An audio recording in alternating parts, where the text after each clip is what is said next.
Dan ada satu momen sebetulnya yang kalau nggak salah top 48 di mana aku sebenarnya pingin ngundurin diri gitu. So, aku beruntung banget punya mentor Mbak Anggun dulu yang mungkin orangnya sangat ambisius dalam hal kayak stage act gitu-gitu kali ya. Jadi aku sangat di-push. Kalau untuk yang amateur kayak solo ini sih ada sedang ada konser yang aku kerjakan sekarang yang bakal di-upload karena harus virtual kan sekarang. Tapi beda makanan-makanan, apalagi yang kayak tadi kalian sepakat gitu, kayak Astor harus ada gitu.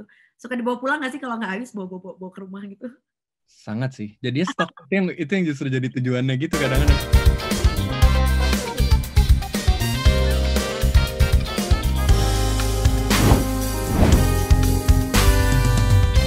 Kadang kan misalnya di usia remaja tuh ada anak yang mulai tertutup dengan orang tuanya atau vice versa, justru malah makin jadi sahabat gitu loh, gitu yang cerita semuanya. Kalau Mika tuh yang kayak gimana? Aku mungkin tipe yang lebih makin tertutup, tapi gak secara sengaja sih. Jadi ya mungkin karena tadi sih aku kakak beradik, totalnya berempat dan 3 di antara kita tuh main di satu band dan mama tuh ngurusin kita dari pertama tanda tangan masuk label. Jadi kayak sebenarnya ngerti lah perjalanan kita sampai sekarang gitu. Terus mungkin kayak tadi itu sih fase anak memberontak tuh kayaknya aku benar-benar melewati itulah, kayak aku gak pingin mama harus urusin segala hal tentang aku, tapi bukan dalam arti aku sebel sama mama, cuma lebih kayak aku gak pingin mama harus stres tentang hal yang sebenarnya urusan aku gitu. Jadi sebetulnya yang awalnya mungkin keputusan yang dibuat gara-gara kasih sayang gitu, cuma malah akhir-akhirnya jadinya kesannya kayak aku mendorong mama untuk menjauh gitu kali ya. Itu fase yang aku ngerasain banget, makanya ku tulislah si middle ground ini gitu. Cuma iya lucu sih pas aku browsing gitu-gitu dan aku rilis, ternyata aku baru sadar kalau ini fase yang dilewati hampir semua orang gitu di dunia gitu. Dan jadi ya aku seneng lah bisa mengeluarkan sesuatu dari masalah ini, dan kalau ngelihat respon orang-orang banyak yang jadi apa ya, introspeksi diri lah, dan kayaknya itu kayak satu hal yang aku pingin lagu ini pinginnya ngefeknya kayak gitu ke orang-orang gitu, dan kayaknya lumayan berhasil. Oke, good for that. By the way, untuk Mika sendiri tadi 4 bersaudara gitu ya. Kalau dilihat yang atau dirasa-rasa, yang paling dekat sama mama siapa? Di antara berempat. Ada sih Mada yang paling tua dari Overtunes, Mada yang paling gak tau kali karena cara komunikasinya juga kali ya yang lebih cocok gitu dengan mama gitu. Kayaknya aku lebih deket ke papa gitu untuk ngobrol-ngobrol. Oke. Oh, berarti Mika justru lebih dekatnya sama papa sama bokap gitu ya. Nah, terus nih Mika, kalau di single Two and More, ini kan Mika cerita tentang gimana rasanya jatuh cinta sama seseorang gitu. Nah, apakah lagu ini inspired by sang pebulu tangkis cantik? Kalau Mika lewat Instagram dan sekarang jadi pacar. Iya sih. Oh iya. Sangat spesifik bahkan. Jadi lagu mungkin kayak bisa aku bilang lagu cinta pertama yang asli gitu, kayak bener-bener berdasarkan seseorang yang asli dan ada di kehidupan aku gitu sih. Jadi karena ini kayak pacar pertama gitu kali, dan aku merasa bener-bener pingin nulis sesuatu berdasarkan apa yang aku rasakan gitu dan impact yang dia kasih gitu. Jadi lagu ini spesifik sih, bahkan lagunya pertama yang dengerin juga dia kan, dan awalnya aku juga gak mikir untuk rilis gitu karena perlu gak ya, nggak kayak orang lain perlu tahu gak sih tentang lagu ini gitu-gitu. Kayak maybe because it's too personal gitu ya, kayak ini bener-bener banget gitu. Cuma ya lumayan lah jadi ada lagu cintanya gitu di album ini. Iya dong. Itulah the perks of being musician ya. Jadi karya apapun yang dirasakan ya kan. Iya sih. Nah, tapi ngomongin soal backgroundnya dia gitu, di dunia yang berbeda ya, kayak ini kan di musik, dia di olahraga gitu. Susah nggak sih nyatuin pandangan kalian gitu? Si Gregoria Mariska ini ya? Banyak belajarnya sih. Emang bener beda banget. Dan ada satu kesamaan yang apa ya, yang aku syukuri banget adalah bisa dibilang pekerjaan sebagai atlet dan juga sebagai musisi mungkin yang kayak aku gitu, dua-duanya bisa dibilang hidupnya gak private amat gitu. Kita berdua menghidupi semacam kehidupan yang dimiliki publik juga gitu. Jadi orang kalau mau bilang apapun tentang kita, kita udah terbiasa gitu. Jadi kalau aku lihat Ria aku panggilnya, kalau dia dikomenin apa sebagai atlet, aku bisa relate juga sebagai kayak aku yang pernah dikomentari sebagai musisi juga. Dan mungkin apa ya, kehidupannya berbeda dengan orang yang mungkin kerjanya lebih 9 to 5 gitu kan. Kita berdua kerjanya nggak yang begitu statis gitu lah ya. Musisi juga kan kadang-kadang bisa kerja nulis lagu baru dapat ide jam 1 pagi gitu misalnya gitu. Jam 3 nokturnal ya kan. Iya, jadi banyak hal yang abstrak yang dia lumayan ngerti. Dan ya sih, belajar banyak tentang kehidupan yang berbeda gitu. Lucu. Jadi sebetulnya ada benang merah kesamaannya justru ya, meskipun berbeda. Oke. Nah, kalau gitu Mika, abis ini kita akan jawabin pertanyaan yang udah masuk ya. Ini ada segmen Hi Netizen. Pertanyaan pertama ada dari @octavianil_r. Apakah akan ada album solo kedua? Kalau ada, apakah akan ada kolaborasi dengan musisi lain? Akan sih. Tapi gak tahu kapan. Karena album pertama kayak yang tadi aku bilang sangat personal dan perlu aku buat gitu, buat aku sendiri.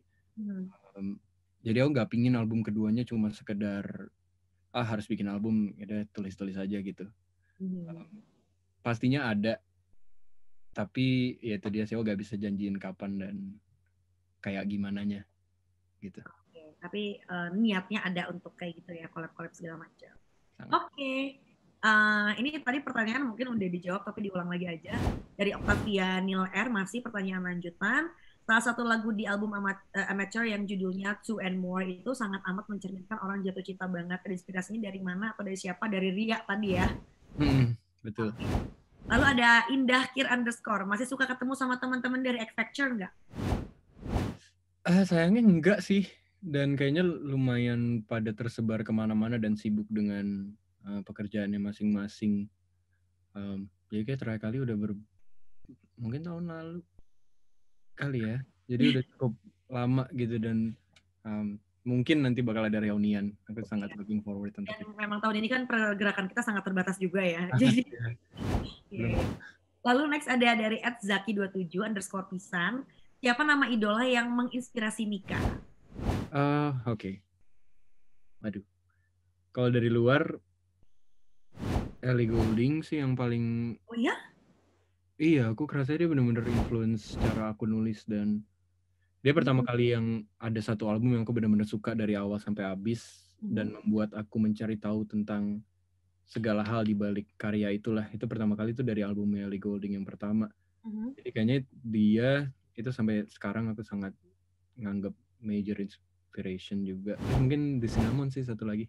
Oke, dari Indonesia ya. Tapi ini setuju sih, untuk Ellie Goulding termasuk kayak katakanlah pop singer yang suaranya cukup berkarakter ya. Kayak ketika dia nyanyi langsung, oh ini pasti Ellie Goulding. Iya. Indonesia tadi ada Cinnamon. Oke. Lalu ini ada _Rahmacan nanya, Kamika mau nanya dong, gimana cara Kamika nerima ketika yang terjadi sama hidup kita itu di luar rencana dan ekspektasi kita. Wah, ini ujangan hidup nih. Dari Angel. Aku kayak belajar kita gak bisa expect apa-apa dari kehidupan lah. Kayaknya cuma bisa berharap doang gitu. Kayak aku nulis album ini, aku cuma bisa berharap kalau albumnya bakal baik gitu di mata orang. Sama mungkin kedepannya juga kayak tadi bikin showcase gitu-gitu. Aku berharap aja nanti orang suka dan orang mau gitu ikut campur dengan semua hal ini gitu. Cuma kayaknya untuk berekspekt apa-apa tuh udah pasti bakal dikecewakan gitu lah jadinya. Selalu berekspektasi ya. Iya, jadi aku sih sebenarnya dari dulu nggak pernah mau expect hal-hal yang besar, dan bukannya nggak ambisius, tapi nggak tahu, justru buat aku kayaknya hal paling ambisius yang seharusnya kita lakukan adalah kayak tadi itu sih, semoga bisa berguna di circle kecilnya kita itu sih. Kayaknya itu hal yang sangat mulia yang aku bisa ini sih. Jadi sabar aja sih dan do your best dalam apapun yang kalian lagi dalami gitu. Oke. Kayaknya Mika tuh berarti tipe yang sangat-sangat percaya pada proses ya, kayak jalanin aja. Toh ketika prosesnya dilakukan, hasilnya juga nggak akan bohong gitu loh ya. Bener sih. Iya, itu secara experience gak pernah salah tuh kayak gitu. Kayaknya semua belajarnya walaupun kadang-kadang beda sama yang di-expect, tapi selalu belajar sih. Iya, oke. Dari @rahmacan semoga menjawab ya. Oke, last question dari Carolina Tasya. Apa yang bikin Mika yakin buat bikin dan rilis album Amateur ini? Yang bikin yakin adalah karena secara waktu pas banget. Kayak tadi aku bilang itu Overtunes lagi break dan ada 1 tahun kosong, jadi aku mau bikin. Yang kedua, karena aku butuh untuk nulis lagu-lagu ini, jadinya itu tadi sih, kayaknya mau dirilis jadi sebuah album ataupun enggak, aku lebih butuh untuk menulis lagu ini dibanding aku pengen orang lain dengerin gitu. Jadi yang pasti itu pun udah cukup memotivasi aku untuk bikin lagu-lagu ini yang akhirnya jadi album gitu. Oke, baiklah. Sudah selesai pertanyaan-pertanyaan dari teman-temannya. Nah, sekarang kita masuk ke segmen Pilih Mana.